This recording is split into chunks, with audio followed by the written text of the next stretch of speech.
Bonjour à tous et aujourd'hui on se retrouve pour une nouvelle vidéo sur F1 Clash. Aujourd'hui on se retrouve pour un nouveau tuto. Aujourd'hui on va s'intéresser au boost. Donc voilà, aujourd'hui je vais vous montrer dans une première partie de cette vidéo comment obtenir plus de boost et dans une deuxième partie comment bien les utiliser, parce que forcément les boosts, il y a certains qui sont quand même assez rares et plutôt pratiques, donc il faut quand même bien les utiliser. Donc voilà, juste avant de commencer cette vidéo, comme d'habitude n'hésitez pas à vous abonner. On vise le cap des 1700 abonnés, on n'est pas très loin, donc voilà, si vous n'êtes pas abonné, n'hésitez pas à le faire.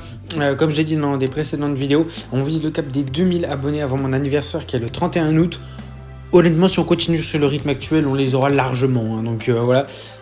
En tout cas, on verra, mais voilà. En tout cas, si vous n'êtes pas abonné, n'hésitez pas à le faire. N'hésitez pas également à activer la cloche des notifications pour recevoir une notification lorsque je sortirai une nouvelle vidéo. Et voilà, n'hésitez pas également à me dire en commentaire si vous avez des idées de tutos, si vous voulez un certain type de tuto qui pourra arriver prochainement sur la chaîne. Donc voilà, si vous souhaitez un certain tuto, n'hésitez pas à me le dire en commentaire. Du coup, je regarde tous les commentaires et je réponds à toutes les questions. Également, si vous avez des questions, n'hésitez pas à les poser en commentaire. Donc voilà, du coup, comme j'ai dit, cette vidéo va se dérouler en deux parties. Dans la première partie, je vais vous montrer comment obtenir plus de boost, comment en avoir plus et comment en obtenir plus, surtout plus rapidement. Et dans une deuxième partie, je vais vous montrer comment bien les utiliser. Donc voilà. Dans cette donc on part directement pour la première partie. Donc voilà, les boosts c'est ça du coup.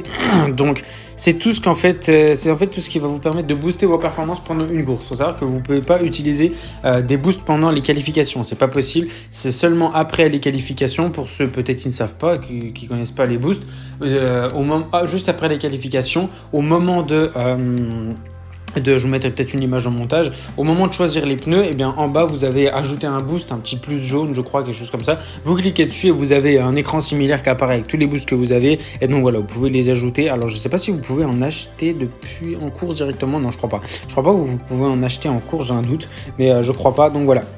Là du coup, donc voilà, les boosts c'est vraiment ce qui vous permet de booster vos performances seulement en course. Donc voilà, ça peut booster plusieurs choses. Si on regarde par exemple le premier, le boost sans froid, il va vous booster votre consommation d'essence et votre usure des pneus. Alors, attention, petite parenthèse, il y a plusieurs couleurs, il y a différentes couleurs, c'est-à-dire que le bleu correspond à, au niveau, par exemple, le bleu en usure des pneus correspond, je pense, je sais pas si ça s'appelle vraiment comme ça, mais au niveau 1 de l'usure des pneus. Là, si on regarde le boost des portances, il y a toujours le même logo, le petit pneu vu de profil, là, on voit le rond de la roue, quoi. Là, il est en jaune avec 3 barres, donc niveau 3. Alors, je sais pas si on a au niveau 2. Niveau 2, normalement, c'est la couleur verte. Je sais pas si j'en ai, mais bon voilà, si j'en ai pas, c'est pas catastrophique non plus. Non, j'en ai pas, mais voilà, j'ai d'autres verts. Donc en fait, voilà, il y a plusieurs couleurs. Donc par exemple, le niveau 1, du coup, ça va un petit peu affecter votre économie d'essence, par exemple, parce que si on regarde avec ceux d'après, c'est conso d'essence 2. Donc là, ça va vous l'affecter un petit peu plus. Donc forcément, votre consommation d'essence sera un petit peu meilleure. Là, on a consommation d'essence 3 en jaune, donc il sera encore meilleur. Et puis peut-être que j'ai consommation d'essence 5, oui, voilà, consommation d'essence 5. Donc ça vraiment améliore vraiment l'économie d'essence de vos pilotes, parce que oui, il faut savoir également que vous pouvez pas mettre le même boost sur le même pilote. Non, c'est pas ça. Non, vous pouvez pas mettre le même boost sur vos deux pilotes. Voilà, c'est ça. Vous pouvez pas mettre le même boost sur vos deux pilotes, et à l'inverse, vous pouvez pas mettre deux boosts sur le même pilote, c'est pas possible. Donc voilà. Vous pouvez mettre qu'un boost pour un seul pilote, donc voilà. Du coup, voilà, c'est un petit peu la petite présentation. Je vais vous expliquer comment maintenant en avoir plus. Alors, déjà, c'est comme pour les pièces, ça c'est quelque chose qui est super simple, super rapide, mais on n'y pense pas forcément. C'est les petites pubs, donc voilà, comme vous pouvez le voir, en bas, il y a marqué, en haut, il y a marqué... besoin d'un boost collecté maintenant. Donc voilà, on a un petit 3 en haut à gauche, en haut à droite, pardon, oui, je confonds ma gauche et ma droite, c'est incroyable ça. En haut à droite du petit encadré besoin d'un boost, là il y a un petit 3, c'est-à-dire que vous pouvez regarder grand maximum 3 pubs, et à la fin de ces 3 pubs, vous allez récupérer un boost. Alors le plus souvent, c'est des boosts sans froid, hein. Alors attention, ce que vous pouvez récupérer en fait, c'est les 6 que vous voyez en haut, parce qu'en fait les 6 que vous voyez en haut là, donc les sang-froid, guerrier, ballast, réflexe, déportance et malédiction, en fait c'est les 6 boosts de base que vous avez dans le jeu, et du coup vous serez obligatoirement un de ces 6 boosts si vous regardez du coup des pubs. Tous ceux qui sont en bas, en fait, c'est des boosts que j'ai gagnés grâce aux événements Grand Prix, parce que oui, ça c'est super important, je vais venir là-dessus juste après, mais voilà, c'est super important les boosts en événement Grand Prix également. Donc voilà, vous pouvez regarder du coup cette petite pub pour en avoir plus. Donc voilà, ensuite il y a, alors ça c'est pas comment en avoir plus, ça c'est comment vous ruiner tout simplement les boosts dans la boutique. Vous, écoutez-moi bien, vous achetez un boost dans la boutique, un seul, je vous mets une claque. Vraiment, les sang-froid en acheter, c'est bête en vrai, c'est bête parce que les sang-froid, on peut les utiliser comme ça pour donner un tout petit coup de pouce au pilote honnêtement, mais utiliser des billets pour acheter des boosts sang-froid, il y en a des conneries à faire sur F1 Clash, mais celle-là, ça doit être la meilleure quand même. C'est vraiment le pire truc. Les guerriers, alors les guerriers, non, c'est pas le même prix, j'avais un doute, c'est pas le même prix, pas du tout. Les guerriers, ils sont pas trop mal. C'est honnêtement ceux qui sont le plus rentables en termes de, de qualité-prix. Je sais pas si on peut vraiment dire comme ça, mais c'est vraiment ceux qui sont le plus rentables. Mais honnêtement, encore une fois, je vous conseille pas d'acheter les boosts guerriers. Enfin, je vous conseille pas d'acheter de boosts dans la boutique, même si les guerriers sont les plus rentables. Les Bolost, ils sont nuls à chier, c'est les pires, vraiment. Humidité 2, adhérence 1, virage 1, ça va pas se ressentir. Humidité 2, ça va peut-être ressentir un petit peu, mais les courses sous la pluie, honnêtement, c'est pas souvent.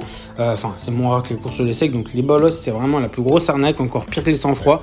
Les réflexes, ça commence à être cher. Les réflexes, je pense, c'est les meilleurs du jeu. Parmi les 6, les 6 de base, donc les 6 que vous voyez là, les réflexes, c'est vraiment les meilleurs du jeu. Mais honnêtement, ils sont très chers. Les déportants, ça c'est des pires à acheter. Ils sont très très bons avec le joueur des pneus 3, mais ils coûtent un bras et demi vraiment. Et les malédictions aussi coûtent extrêmement cher. C'est pour ça qu'en fait, il ne faut pas en acheter. Voilà, c'est-à-dire qu'en fait, les 3 derniers coûtent extrêmement cher, mais forcément, sont pas trop mal. Mais surtout le boost réflexe, qui est le meilleur boost du jeu pour moi parmi les 6 de base. Donc en fait, les trois meilleurs, c'est très cher. Et les 3 du haut, pour le prix auquel ils sont, ça vaut pas le coup, à part peut-être les guerriers, mais encore une fois, je vous conseille pas d'acheter des boosts dans la boutique. Les guerriers, je pense, c'est les plus rentables en termes de rapport qualité-prix, mais encore une fois, je conseille vraiment pas d'acheter des boosts dans la boutique. Donc voilà. Ensuite, pour avoir plus de boosts, dernière astuce, j'en ai parlé tout à l'heure, c'est les événements Grand Prix. Donc voilà. Alors en fonction des événements Grand Prix que vous faites, vous n'aurez pas forcément les mêmes boosts. Vous pouvez voir que là, du coup, pour l'épreuve de série d'équipe F1 As, c'est les boosts Prince. Alors ça, c'est les boosts qu'on n'a jamais eu. Je sais même pas c'est quoi leur stat. On va les voir dans la boutique. Ils sont où? Non, c'est pas ceux-là. Ils sont ils sont où? Ils sont peut-être là. Il n'est pas censé avoir. Malédiction. Non, quoi? C'est quoi ce bordel? Comment ça? C'est pas les mêmes boosts? Pourquoi là c'est des aigles et là-bas c'est des princes? C'est quoi ce bordel? D'accord, bon bah écoutez, ok. C'est pas les mêmes boosts dans la boutique qu'en récompense d'événement Grand Prix, ça c'est la première fois que je vois ça. Je sais pas si c'est normal, dites-moi en commentaire, mais ouais, c'est bizarre. Bref, du coup voilà. C'est pas vraiment un gros problème non plus, mais voilà, en fait, en fonction de votre place en événement Grand Prix, en fonction de votre difficulté également. Donc moi, du coup, vous pouvez voir que si vous terminez premier d'un événement Grand Prix en Challenger, du coup, vous aurez 80 boosts. Alors, là, c'est des princes, mais quel que soit le type de boost, vous en aurez toujours 80 si vous terminez premier en Challenger. Si vous terminez premier en Contender, ça doit être 130. Et premier en champion, ça doit être 210. Et premier en junior, aucune idée. Premier en junior, aucune idée. Mais voilà, en fonction de votre place et votre difficulté, vous gagnez plus de boosts. Donc ça, c'est pour la première place. La deuxième place, vous en avez 57. Donc voilà. Honnêtement, les événements Grand Prix aussi, c'est vraiment un super truc pour gagner pas mal de boosts. Donc voilà, si vous terminez dernier, vous en avez 2. MDR. Mais voilà, les événements Grand Prix aussi, c'est aussi un truc pas mal pour gagner pas mal de boosts. Vous pouvez aussi gagner beaucoup de boosts avec les événements Grand Prix. Donc voilà, je vous conseille honnêtement de les faire. Les événements Grand Prix, honnêtement, de toute façon, si j'ai fait une vidéo pour choisir votre bonne difficulté à un événement Grand Prix qui est sorti assez récemment, la semaine dernière. Donc voilà, si vous n'avez pas vu, n'hésitez pas à aller la voir. Mais voilà, les événements Grand Prix, honnêtement, ça peut être assez intéressant pour gagner des boosts et je vous le conseille. Donc voilà, on va partir du coup pour la deuxième partie de cette vidéo qui va être comment bien les utiliser.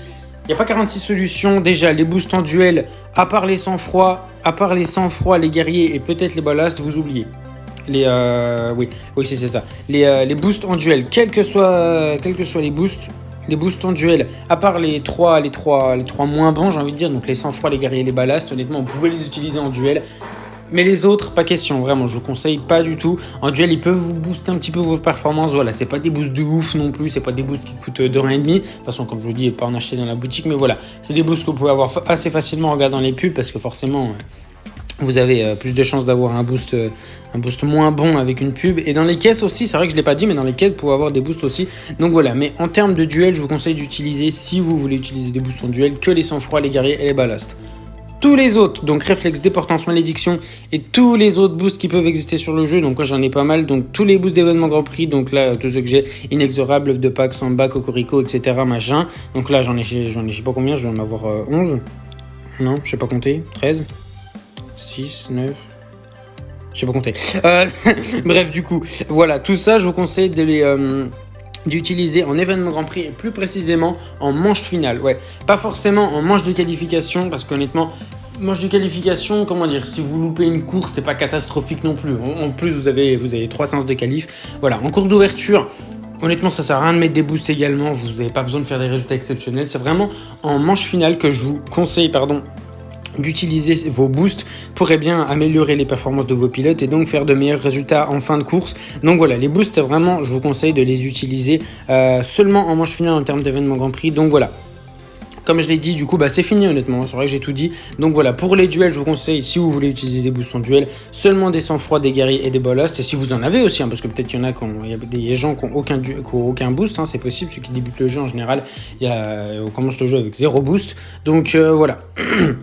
Du coup, les sang-froid, les guerriers et les ballasts, vous pouvez les utiliser seulement en duel, pas en manche finale, honnêtement. Si vous avez que ça, vous pouvez les utiliser. Mais si vous en avez d'autres, les utilisez pas, honnêtement. C'est vraiment des très petites améliorations de stats et honnêtement, ça va pas vous changer grand-chose. Donc voilà. Dernière information également, c'est vrai que je ne l'ai pas dit, mais pourtant j'aurais dû le dire au début, je ne l'ai pas dit. On ne sait pas quel est, on ne sait pas, c'est-à-dire, je ne sais pas comment expliquer, on ne sait pas quel est le, un coefficient, on ne sait pas quel est le coefficient qui affecte la stat. Je ne sais pas si vous voyez ce que je veux dire. Par exemple, sur une statistique de gestion des pneus à 50, le boost usure des pneus 1, on ne sait pas combien ça va rajouter. Je ne sais pas si vous voyez ce que je veux dire. On ne sait pas si du coup la stat de gestion des pneus va monter à 55. À l'heure actuelle, on ne sait pas ce que vaut un coefficient de... je ne sais pas si c'est vraiment ça la bonne explication. Je ne sais pas si vous voyez ce que je veux dire. On ne sait pas exactement ce que ça vaut. C'est-à-dire que, comme je l'ai dit, une gestion des pneus à 50, on ne sait pas ce que va apporter sur une gestion des pneus à 50, une usure des pneus au niveau 1. On ne sait pas vraiment ce que ça va apporter. On ne sait pas si ça monte l'usure des pneus à 55, à 60, je pense pas, c'est quand même beaucoup, à 53, 56, on ne sait pas honnêtement. Ça, vraiment, on n'a pas d'infos dessus. Et ça pour toutes les stats et pour tous les niveaux de tous les boosts. Donc voilà, honnêtement, ça c'est vraiment la seule info qu'on n'a pas. Et c'est assez dommage, donc voilà. Du coup, c'est la fin de cette vidéo. J'ai tout dit, elle aura quand même été assez longue, je pense. Donc voilà, j'espère que du coup, cette vidéo vous aura plu et qu'elle vous aura aidé. Si c'est le cas, n'hésitez pas à me le faire savoir en commentaire. N'hésitez pas également à me poser des questions en commentaire si vous avez quelque chose que vous n'avez pas compris dans la vidéo ou quelque chose que j'ai oublié. Ou si vous avez des questions sur un autre sujet sur F1 Clash, n'hésitez pas à me demander tout ça en commentaire. Je regarde toutes les questions et je réponds. Je regarde tous les commentaires et je réponds à toutes les questions. Donc voilà, également si vous avez une idée de tuto sur le jeu, quelque chose que vous n'avez pas compris ou que vous voulez que je fasse un tuto sur quelque chose que vous n'avez pas compris dans le jeu, n'hésitez pas du coup. Donc voilà, ça peut être assez utile et pour d'autres personnes. Donc voilà, de toute façon je regarde tous les commentaires comme je l'ai dit. Je vous remercie du coup d'avoir regardé ces vidéos. On se retrouve normalement demain pour une nouvelle vidéo qui va concerner les setups en événement Grand Prix. Normalement si tout se passe bien. Donc voilà, comment gagner en série 6, comment gagner en série 6 à mon avis. Il était censé sortir aujourd'hui, mais à mon avis, il va être un petit peu retardé. Donc voilà, bref. En tout cas, je vous tiendrai au courant sur Instagram comme d'habitude. Je vous remercie d'avoir regardé cette vidéo. Je vous souhaite une bonne fin de journée. Portez-vous bien. Ciao, ciao.